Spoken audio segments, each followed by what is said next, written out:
Continuemos em pé e vamos ler a palavra de Deus. Capítulo 8 do livro de Mateus,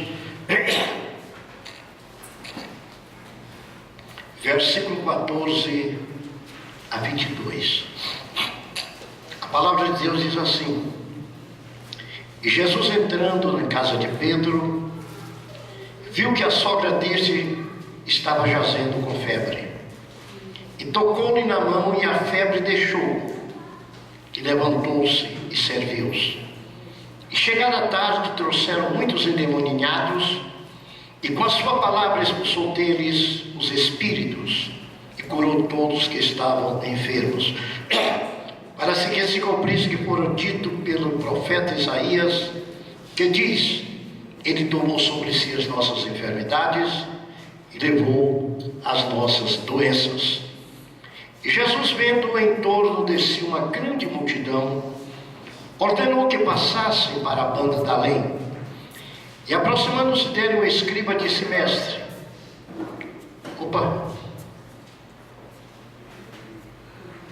Você está onde? É do 14, não? 19. E aproximando-se dele uma grande multidão, ele disse: As raposas têm covis, as aves do céu têm ninho, mas o Filho do Homem não tem onde reclinar a cabeça. E a outro dos seus discípulos lhe disse: Senhor, permite-me ir primeiramente para sepultar meu pai. Jesus, porém, disse: Segue-me e deixa aos mortos sepultar os seus mortos. Podem sentar, meus irmãos.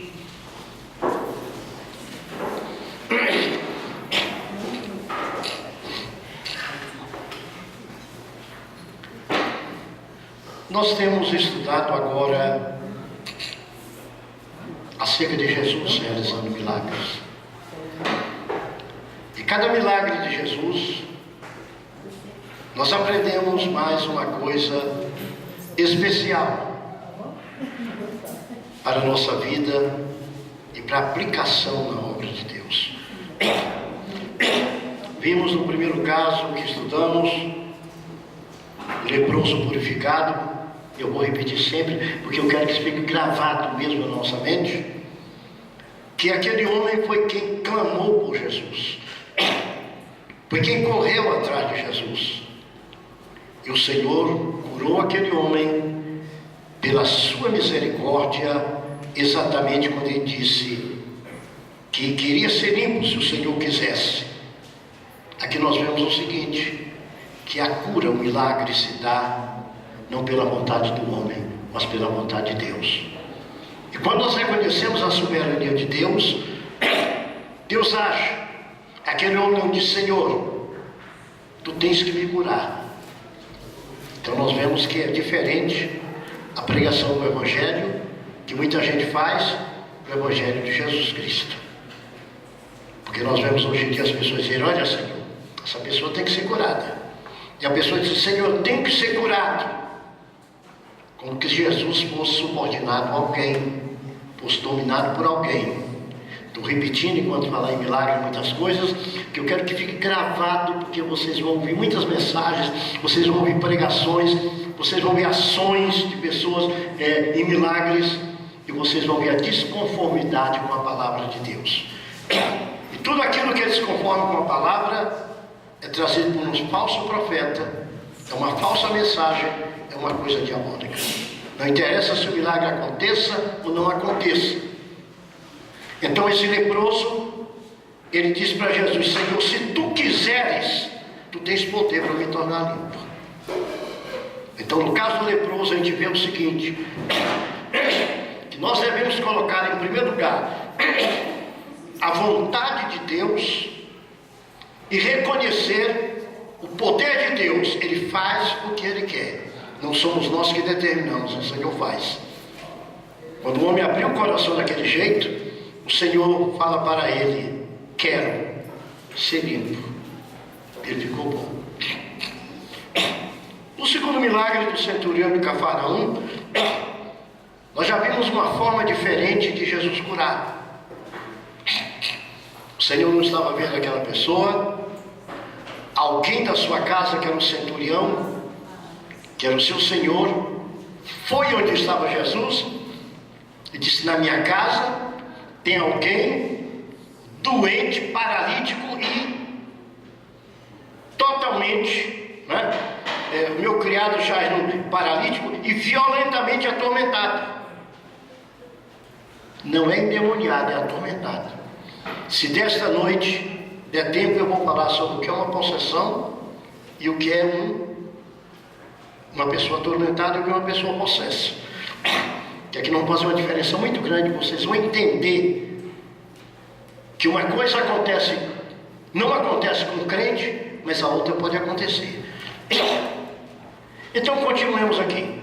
Nesse caso ele disse: está paralítico e violentamente atormentado.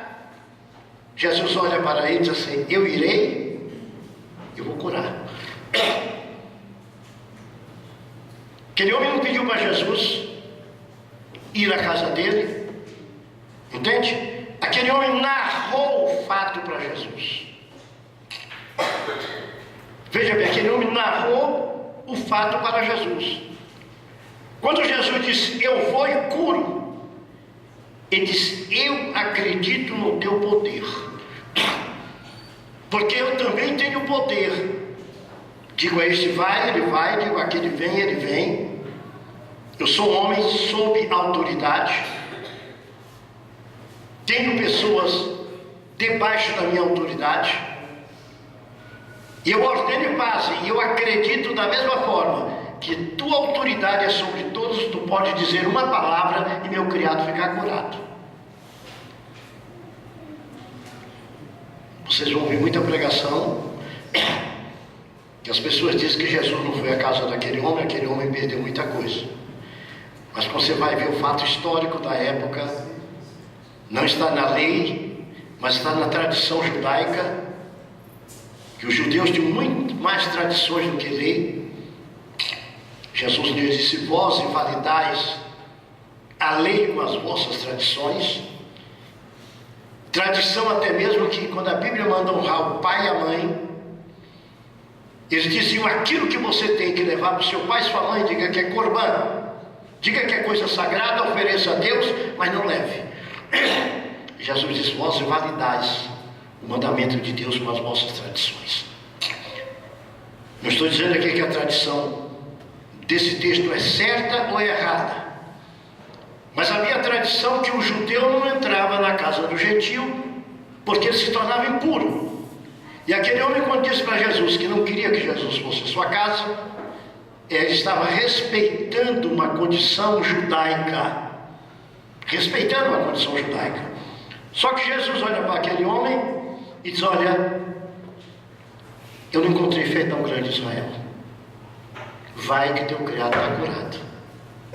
Selou o negócio, tá certo? Uma condição diferente. Então Jesus agiu segundo a fé do centurião. Isso significa que eu e você,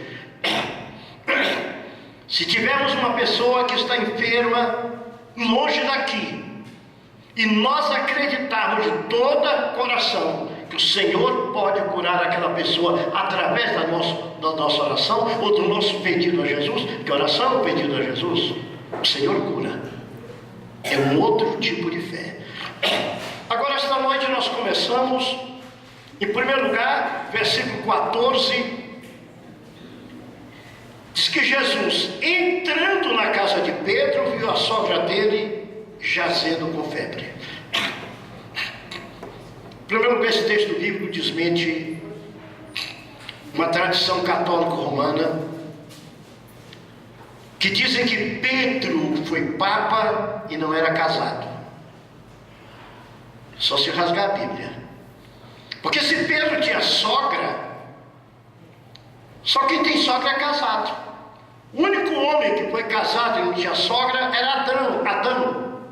Adão não teve sogra e Eva não teve sogro. Depois de Adão e Eva, minha gente, todo mundo que se fala tinha sogra era casado.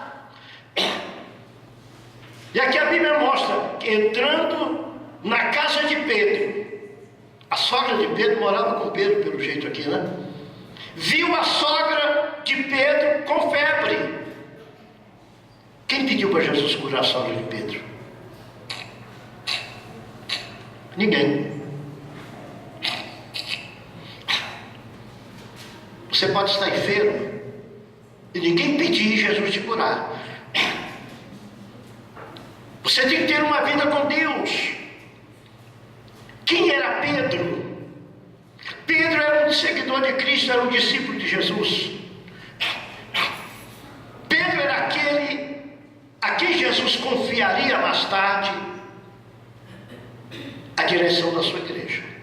O Senhor não deu a Pedro o papado, mas o Senhor deu a Pedro a direção da igreja naquela época. Não só a direção da igreja judaica, mas também da igreja gentílica. Quando o Senhor não disse: eu te entrego as chaves do reino para os judeus, mas disse: eu te entrego as chaves do reino. Eu te entrego a direção, eu te entrego a abertura, eu te entrego o princípio da igreja. E aquela palavra de Jesus Cristo se cumpriu em Atos dos Apóstolos com Pedro. Estou mostrando que era Pedro. Cumpriu-se como, pastor? No capítulo 2 de Atos dos Apóstolos diz que eles estavam todos reunidos no mesmo lugar quando houve o derramamento do Espírito Santo. E no momento que aquela multidão se aproximou, não havia só Pedro de discípulo, ali estavam 11 dos 12 discípulos. Só não estava Judas, já tinha se enforcado. Mas estavam os 11 discípulos. E ali haviam discípulos de grande valor. Porque um dos discípulos mais conceituados, pastor, era exatamente Tiago. Tiago era respeitadíssimo. Principalmente Tiago, irmão de Jesus, era muito respeitado. João era um discípulo respeitado. Porque quando Jesus estava vivo, João reclinava a sua cabeça no seio de Jesus. Era aquele discípulo mais próximo de Cristo. Ele era tão chegado com Jesus que os outros discípulos ficaram com ciúme dele. A Bíblia nos mostra o ciúme dos discípulos com João. Havia os outros discípulos. Por que é que nenhum dos outros se levantou no dia de Pentecoste e começou a pregar o Evangelho pela primeira vez para que a igreja fosse totalmente estabelecida ali? É porque o Senhor havia escolhido Pedro. E como o Senhor havia escolhido Pedro, os 10 que estavam ali sabiam da escolha de Pedro. E por saberem da escolha de Pedro, todos devem ter olhado para Pedro. João deve ter ficado olhando para Pedro. Tiago, os outros todos devem ter ficado olhando para Pedro. E Pedro viu todo mundo olhando para ele como dissesse: o Senhor te entregou, Pedro. Pedro levantou e abriu naquele dia a porta da igreja para os judeus, a chave do reino. Paulo é chamado apóstolo gentios, mas a Bíblia não diz que Paulo abriu a porta do evangelho para os gentios. Eu creio que é capítulo 10 de Atos dos Apóstolos, o caso de Cornélio, não é, pastores? É 10 de Atos, Cornélio. Cornélio manda chamar Pedro, o Senhor dá aquela visão. E Pedro, como judeu, a tradição judaica, que ele não podia ir na casa do gentio. Olha aí, olha a tradição que eu falei, porque aquele homem não queria que Jesus fosse na casa dele. Disse: não, eu não vou na casa de Cornélio. O Senhor dá aquela visão e disse: não faças tu comum o imundo aquele que Deus purificou. Olha o Senhor quebrando o tabu do judeu ir à casa do gentio, porque era imundo. Ele não queria se misturar com Cornélio. não queria se misturar com Cornélio. Cornélio era impuro, era imundo. O Senhor disse: não faça isso, meu filho, eu purifiquei. Eu morri na cruz do Calvário, foi pelo judeu e pelo gentil. Vai lá. Na casa de Cornélio, nós temos o primeiro trabalho evangélico gentil, ou gentílico, como vocês queiram, dirigido por Pedro. Ali Pedro abriu a porta do evangelho para os gentios. Então esse homem Pedro, por que é que eu falo isso tanto? Porque esse homem Pedro, ele tinha uma intimidade muito grande com Jesus. E agora ele entra na casa desse homem. E quando entra na casa desse homem, que ele olha para a sogra de Pedro, a Bíblia não diz o nome, não costuma dizer muito o nome das mulheres, a Bíblia, né? Costuma dizer mais dos homens, só aquelas que têm um relacionamento grande, ou na história judaica, ou na história de Cristo.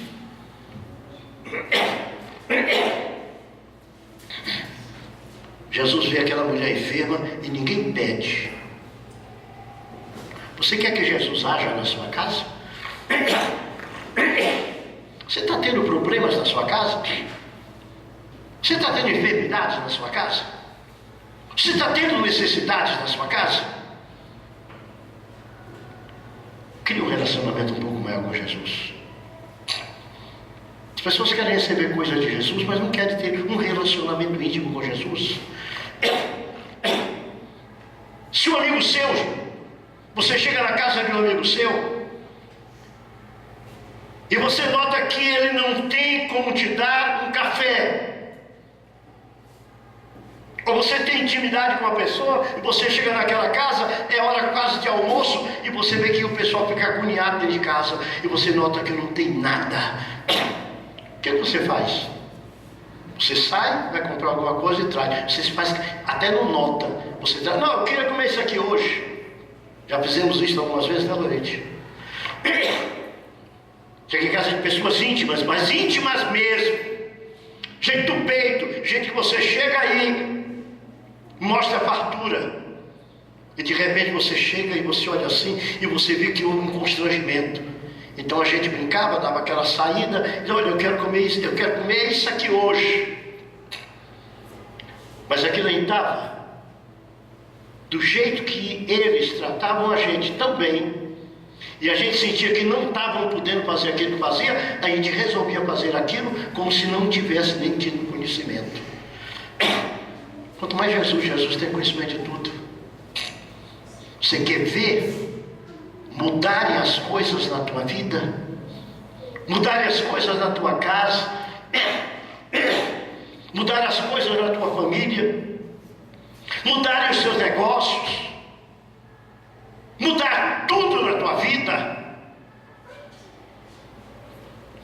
Se sinta uma pessoa escolhida por Cristo para realizar alguma coisa especial na sua obra. Alguém que queira estar com você, com Cristo, e alguém que queira ter intimidade com Cristo. Eu te garanto que vai mudar. Eu estou te dando uma receita para a tua casa. Eu estou te dando uma receita para a tua casa. E foi essa a receita de Pedro. Pedro não precisou dizer: Jesus, minha sogra está com febre. A sogra de Pedro, que provavelmente ajudava a servir a Jesus, muitas vezes quando Jesus entrava na casa de Pedro, porque Jesus tinha liberdade na casa de Pedro, ela não precisou dizer: Jesus, eu estou com febre. Mas pastor, a palavra de Deus afirma isso que eu estou dizendo para vocês. Antes que vocês clamem o que tem, o Senhor diz que já responde. Muitas vezes eu não preciso clamar para o Senhor responder. Outras vezes preciso. Mas muitas vezes eu não preciso clamar para o Senhor responder. O Senhor responde.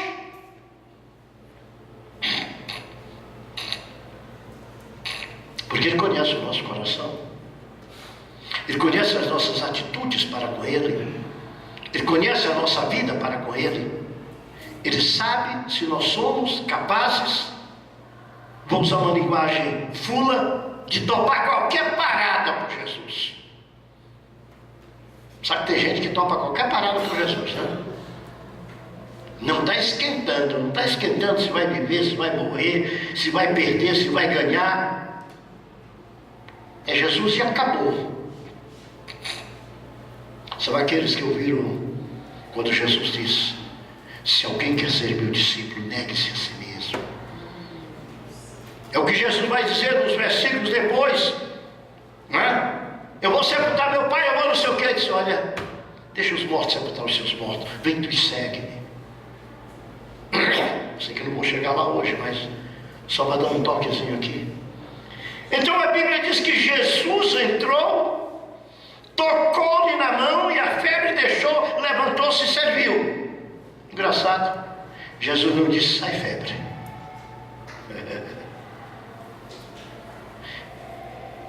Você sabe que normalmente febre não é doença, não. Febre é sintoma de uma doença. Febre é sintoma de uma doença. Então Jesus não colocou a mão sobre o local da enfermidade. Tocou na mão dela. Para Jesus curar, para Jesus operar, não precisa ninguém colocar a mão sobre a enfermidade. Ele manda: porão as mãos sobre os enfermos, serão curados. Ele manda. Mas basta você ter a comunhão com Cristo para o Senhor cuidar de você. Entrega o teu caminho ao Senhor, confia nele, e o mais ele fará. Ele vai curar a tua enfermidade. Olha eu pregando aqui a prosperidade, mas não é a teologia da prosperidade. Ele vai ver teus negócios, porque a teologia da prosperidade é uma barganha com Deus. Eu faço para ter, eu dou para ganhar, eu dou 100 para ganhar 1000. Um dia eu estava descendo no meu escritório, tinha deixado o carro atrás em outro estacionamento, e tinham 3 rapazes discutindo. Você tem que deixar tudo por Jesus para ganhar 100 vezes mais. E começou. Você tem que dar tanto, você tem que dar não sei o que, então não sei o que. Eu parei perto do carro e fiquei ouvindo. Depois eu resolvi entrar na conversa deles devagar. Como é que é o negócio aí, rapaz? Eu quero aprender também. Eles foram me doutrinar, né? Eu fui mostrando para eles, eu falei: não é isso que a Bíblia diz, não. O Senhor estava repreendendo Pedro. Pedro estava confrontando Jesus, e Jesus disse assim: me prove que alguém que tenha deixado tudo por mim, eu não dou 100 vezes mais e dou a vida eterna. Eu falei: o que é que vocês deixaram por Jesus? Vocês estão discutindo aqui para deixar algumas coisas para ganhar mais. Jesus não disse: deixa que eu vou te dar mais. Jesus não disse: vou fazer uma troca. Jesus disse assim: aqueles que fizeram isto, eu sempre fiz aquilo. O Senhor estava dando um testemunho do que ele fazia. O que é que nós estamos dando para Cristo? Aí eu trago o meu dízimo, eu trago a minha oferta. Está fazendo mais do que a obrigação. A tua vida está nas mãos de Cristo. Você entrega a vida para Cristo. A tua vida é de Cristo. Se o Senhor te pedir o teu Isaac, tu tens coragem de dar? Eu não sei se eu tenho coragem não, gente, pelo amor de Deus. E hoje tem um velho que está aqui, está difícil. Não sei, o Senhor vai trazer uma mudança. Mas não adianta querer ser mentiroso, querer bater papo. Eu sou capaz de qualquer coisa. O dia que Pedro disse assim: eu vou contigo até a morte, Senhor. O Senhor repreendeu Pedro. O dia que Pedro tirou a espada para cortar a orelha do homem, o Senhor disse: faz isso não. Tem coisas que nós não podemos fazer, mesmo parecido que uma defesa de Cristo. Porque o Senhor disse: eu pediria, se eu quisesse, que fosse dessa forma.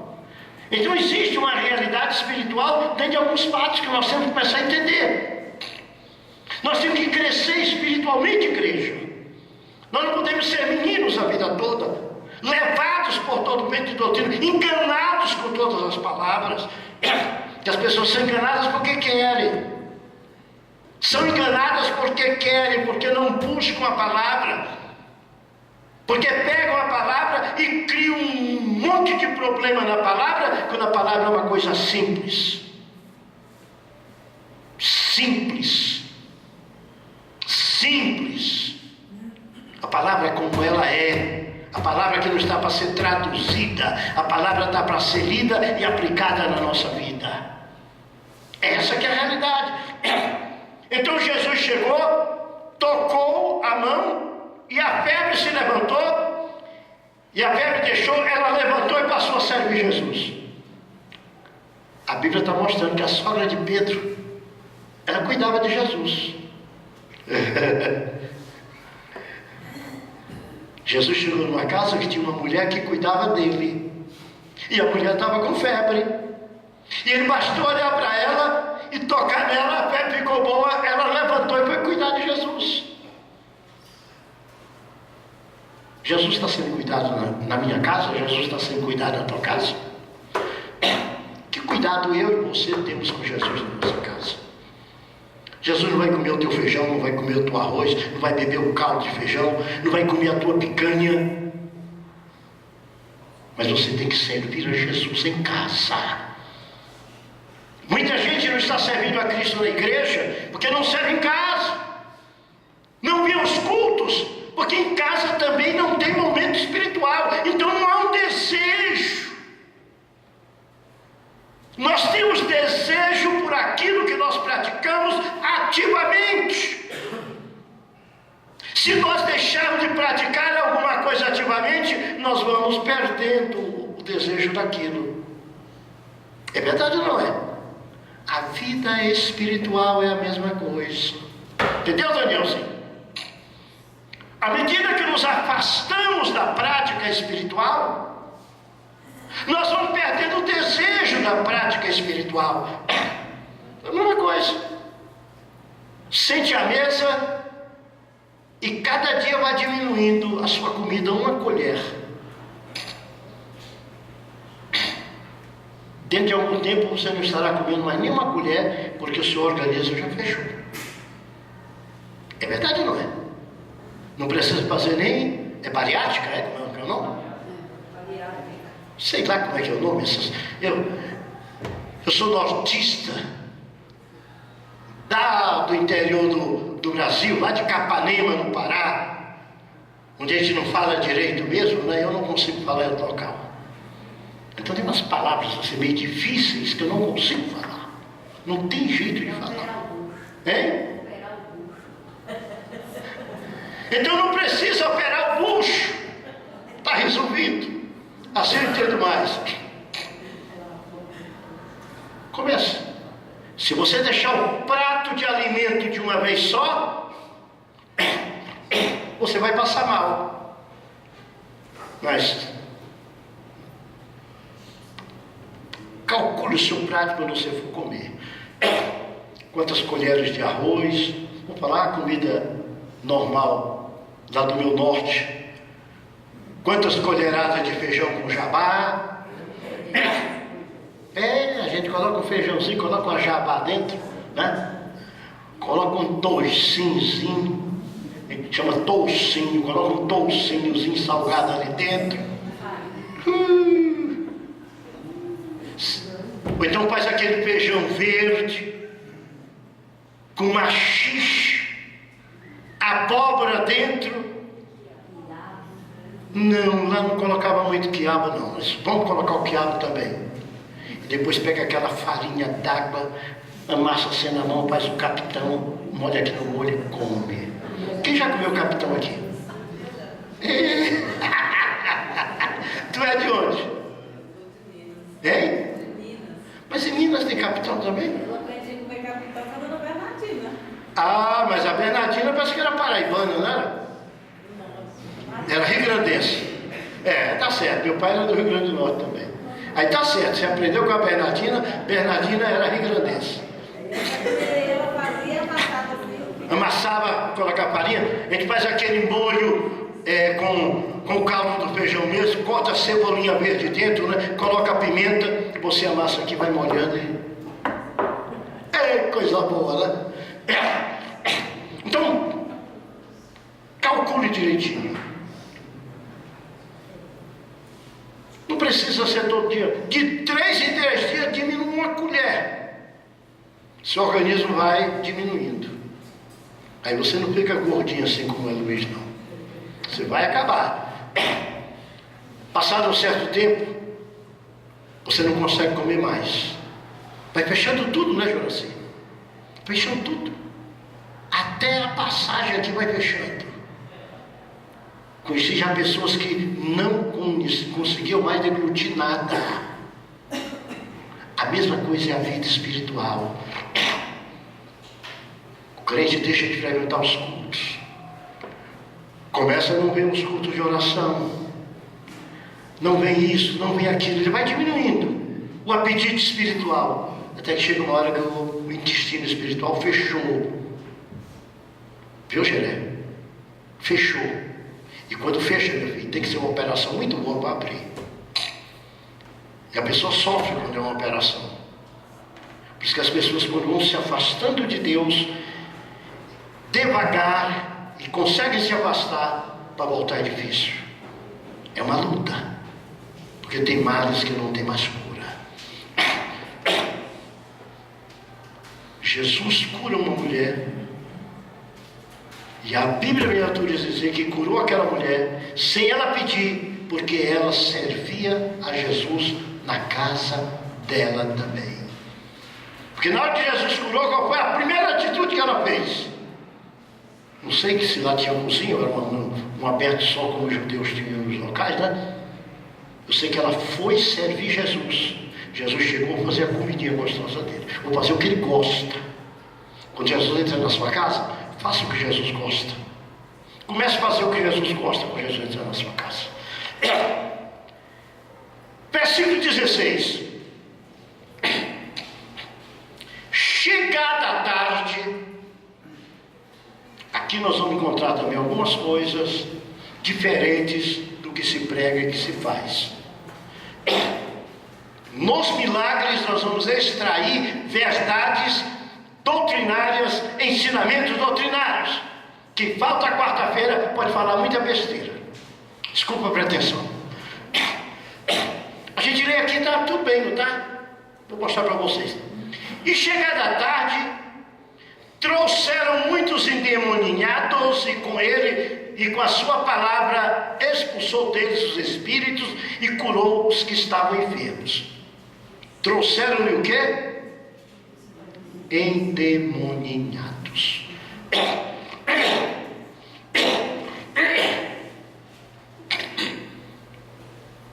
Pare um pouquinho agora, que o que eu vou dizer é sério. Mas não sabe que a Bíblia não manda orar por endemoniado? Está endemoniado, traz ele aqui para nós orarmos por ele. Eu quero saber onde é que está na Bíblia isso. Alguém pode mostrar um texto bíblico? Conhece? Não, porque eu preciso saber, não é? Eu posso estar ensinando errado e vocês podem me corrigir. Eu vou começar a ensinar certo. Vocês vão ter durante os cultos todinhos do ensinamento bíblico para me trazer um texto bíblico. Você conhece algum, pastor Luiz? E por que nós queremos orar por endemoniado?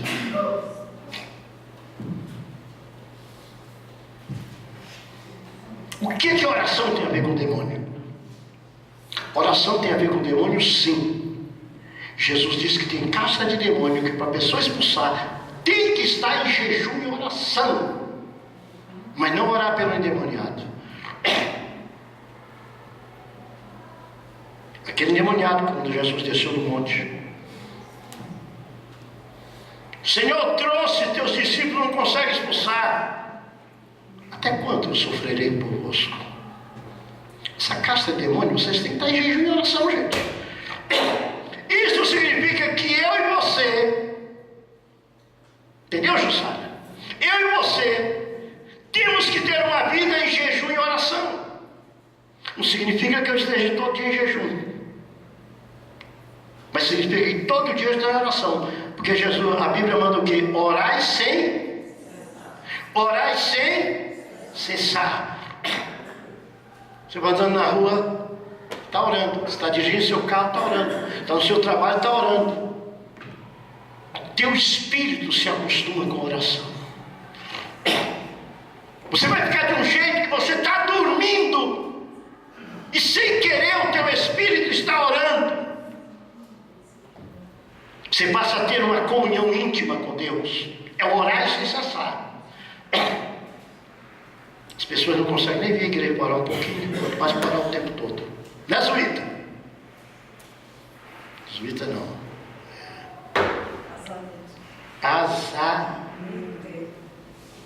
Não consigo mais dizer o nome dela. Falei tanto na vida o nome dela que eu não consigo mais falar. Falei muito, não é? Azenite. Acertei? Acertou mais ou menos.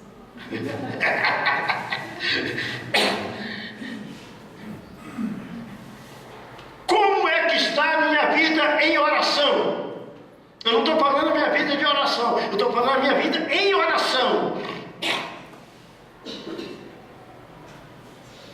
Como é que está a oração na minha vida? Será que Jesus precisa descer do monte? Que tenha. Eu não conheço um texto na Bíblia que mande orar por endemoniado. Traga os endemoniados, nós vamos orar agora que é para Jesus libertar. Não existe. Por isso que eu tenho muito estudo pronto. E meus filhos falam: pai, transforma em livro e publica. Eu falo: vou não. Porque eu tenho medo que as pessoas vão ler e vão se assustar com muita coisa que eu digo. Eu sei que aqui está sendo gravado. Eu estou mandando de gravar tudo. Um dia vai virar literatura. Não sei se eu vou estar vivo quando virar literatura, mas eu vou deixar um legado na palavra, naquilo que a palavra diz, que vai contrariar, pastor Cícero, o pensamento de muita gente.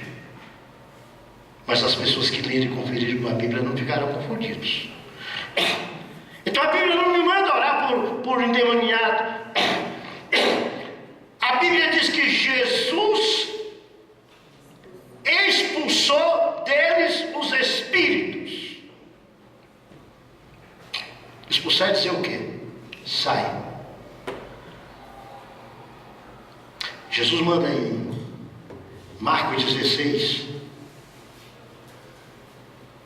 eu acho que é versículo 16, é 16? 16, 16? Deixa eu abrir aqui.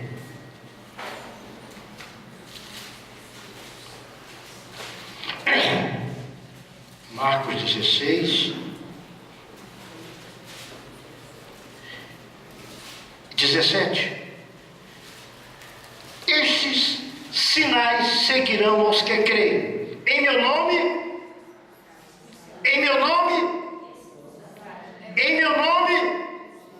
fale bem alto. Em meu nome. Vocês estão com medo de dizer? Está na Bíblia. Fale bem alto. Em meu nome.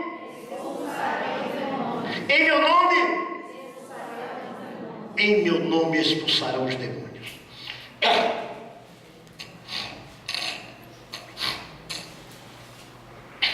É assim ou não é, pastor Cícero? Nem pelo sangue de Jesus. Espera, rapaz, tu está falando, cala a boca. Eu te perguntei isso. Pergunta, eu falo. Mas não fale não. Eu sei que tu vai falar, fica quieto. Eu vou mandar tu me dar o estudo.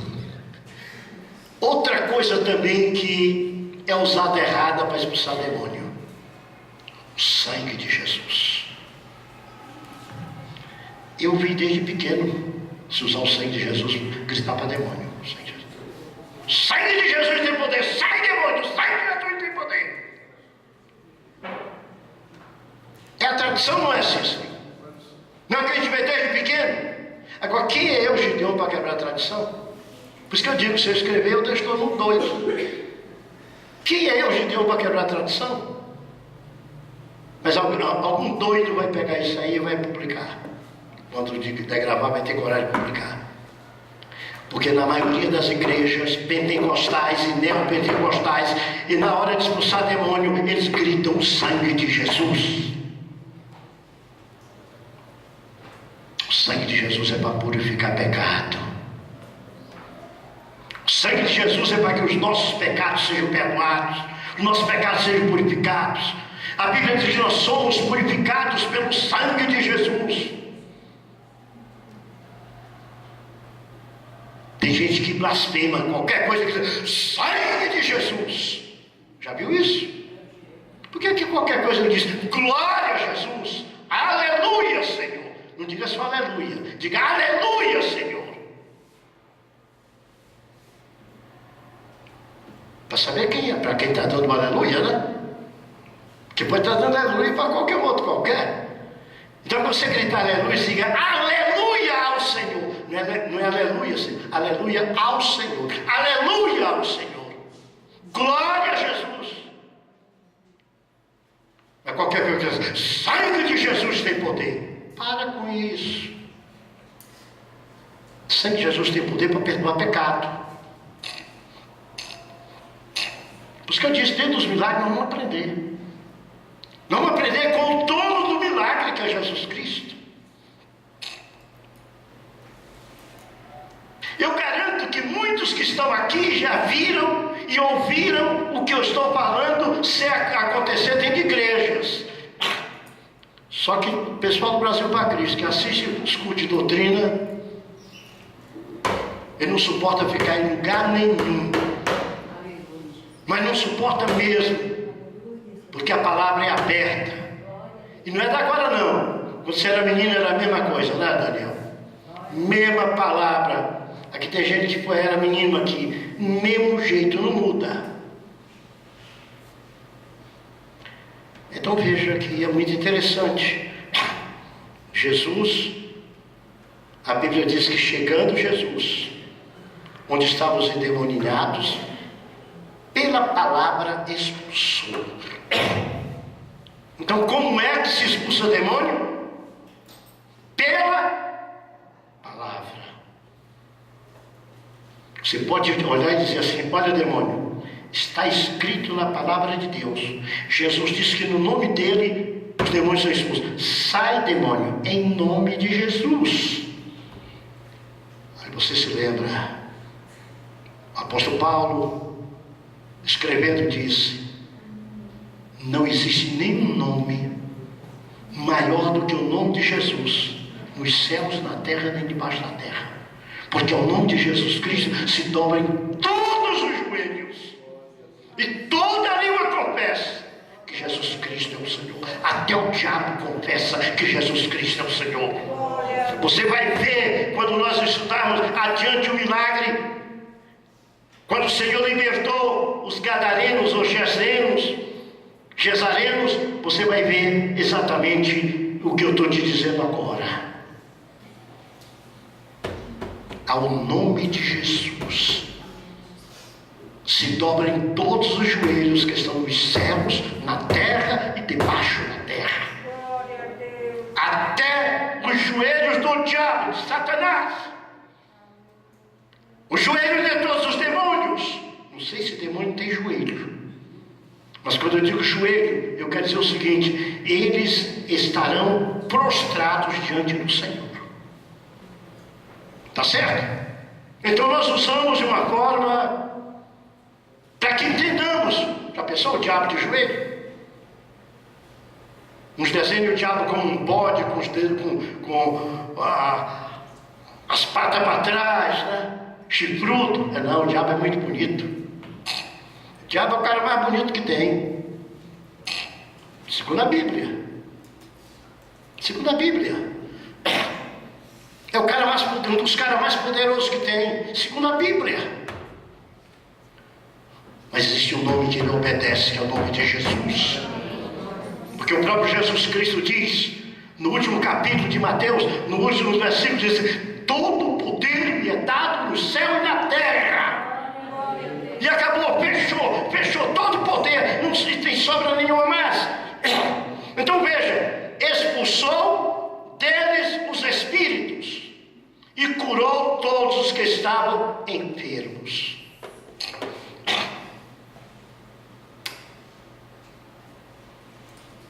Que não fala com as suas enfermidades.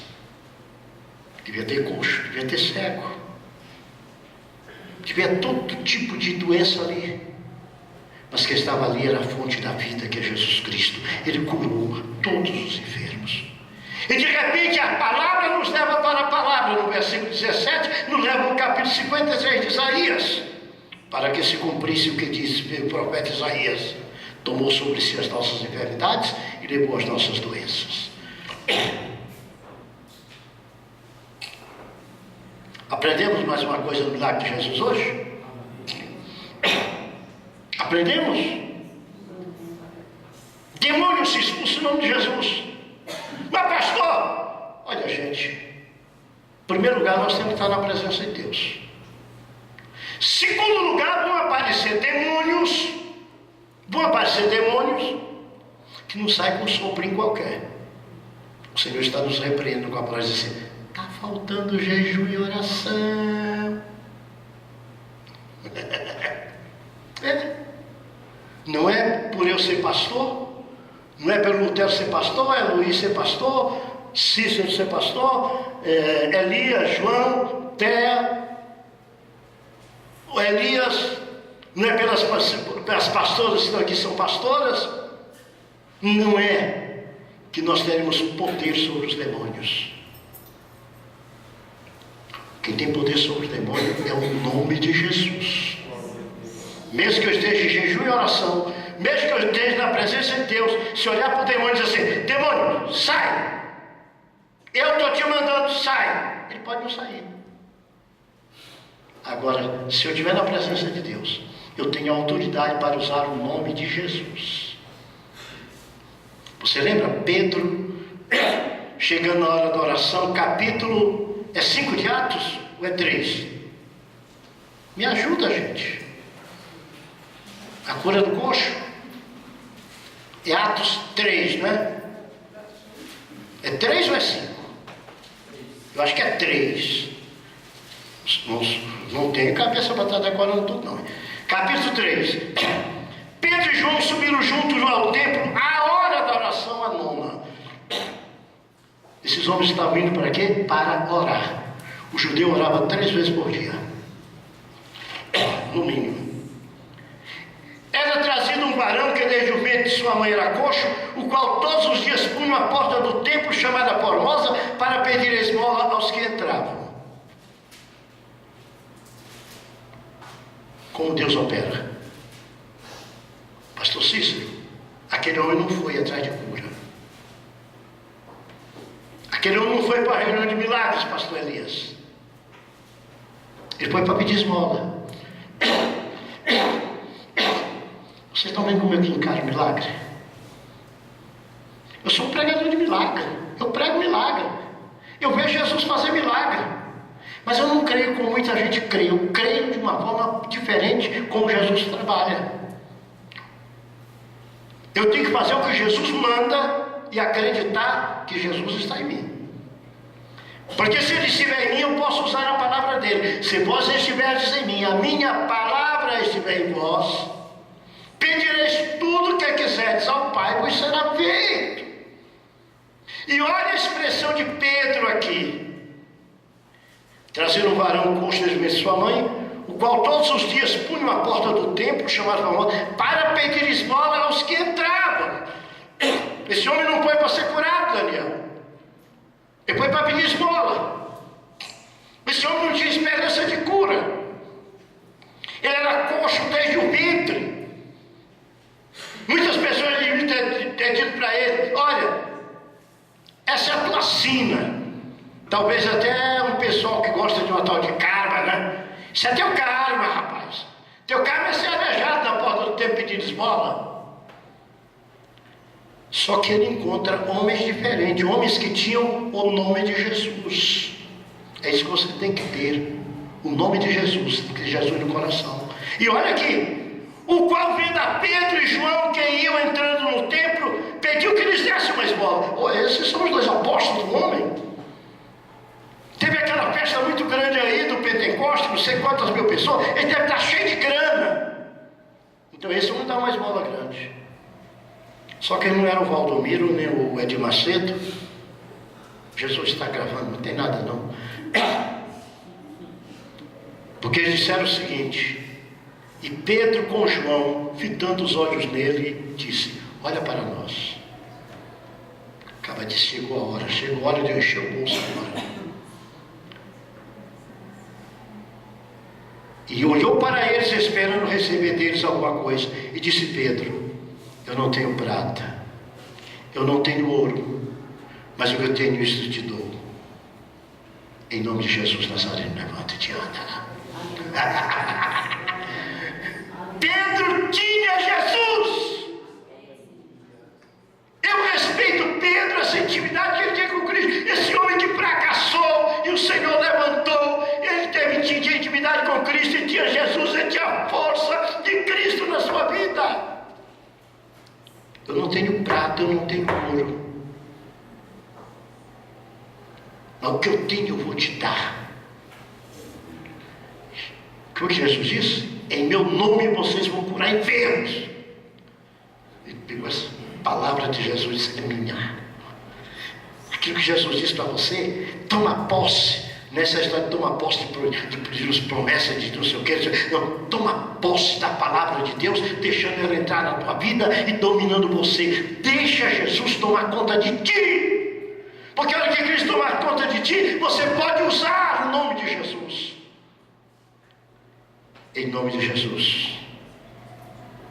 Cristo ou Nazareno. Porque havia muitos Cristos já naquela época. Havia muitos que se diziam ungidos. Havia muitos enganadores como existe hoje. E tomando pela mão direita, o levantou e logo se pôs logo os seus pés e artérios se firmaram. E saltando ele, pôs-se em pé, e andou e entrou no templo, andando, saltando e louvando a Deus. Não louvar a Pedro, não louvar a João, louvar a Deus.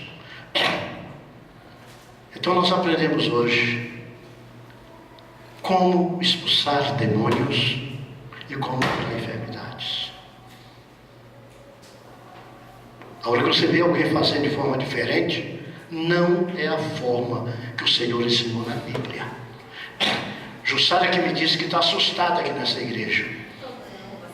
Ela disse: pastor, eu estou vendo coisa que eu nunca vi. Não foi? Tu não falou? Se eu pensava a palavra de uma forma muito diferente, mas de repente eu estou vendo que é muito diferente do que eu aprendi muita coisa. E aqui é diferente do que se ensina em faculdade. Eu sei como é uma faculdade teológica, eu sei o que é isso tudo. A gente aprende muita coisa boa, a gente passa a ter muito conhecimento de alguma coisa, mas também vem tanta heresia. Vem tanta heresia. Eu digo porque eu sofri na pele, eu sei como o negócio é. O negócio não é fácil, o negócio é difícil. Se alguém perguntar: devo fazer uma faculdade? Eu falo: faz, mas tem cuidado. Tem cuidado. Tem uma tal de teologia contemporânea que é um demônio. Pessoa que tiver firmeza com Cristo, aquela porcaria leva a pessoa para o inferno. Você tem que se bater em cima mesmo. Meus irmãos, guardem isso. O Senhor curou a sogra de Pedro, porque entrou na casa de Pedro. Ela estava doente e ela era a mulher que servia a Jesus. Jesus está chegando na sua casa, você serve a Jesus? Como é que você quer que Jesus faça alguma coisa? Você não precisa nem pedir para Jesus, Ele está contigo. Mas você não está servindo a Jesus, você quer que Jesus faça alguma coisa? Talvez alguém diga: pastor, o senhor é meio duro no seu discurso. Não, é a palavra de Deus. Coloca a vida totalmente nas mãos de Deus. Você vai ver o câncer sumir, a lepra sumir, a tuberculose sumir, o AIDS sumir tudo. Sumir, não precisa às vezes nem de oração. Às vezes você não precisa nem de orar para Jesus curar. Não é toda a vida que você precisa pedir, não é toda a vida que você precisa orar. Você precisa entregar a sua vida nas mãos de Deus. Entendeu, Daniel? Entrega na mão de Deus, serve a Ele. Esquece o resto. Porque o resto é resto. Ele é Deus de poder. Ele é Deus de poder e é Senhor sobre todas as coisas. Então nós aprendemos que demônio não se expulsa orando. Ninguém ora por demônio, demônio não se transforma, demônio não salva, demônio não acontece nada. Quando nós chegamos aqui nos Gadarenos, você vai ver algumas coisas sobre demônios, que eu até pensei que ia chegar lá e fiz umas anotaçãozinhas aqui para conversar, né? Mas vamos ver se a semana que vem dá para chegar, mas não dá ainda não. Nós temos como devemos servir a Jesus, depois devemos Jesus apaziguando a tempestade, aí que vem os endemoniados, Gergesenos,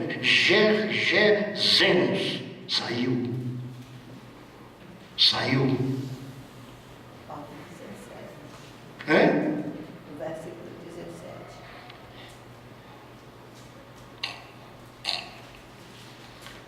Para que se cumprisse o que fora dito pelo profeta Isaías. Ele tomou sobre si as nossas enfermidades e levou as nossas doenças. O cumprimento na cruz do Calvário.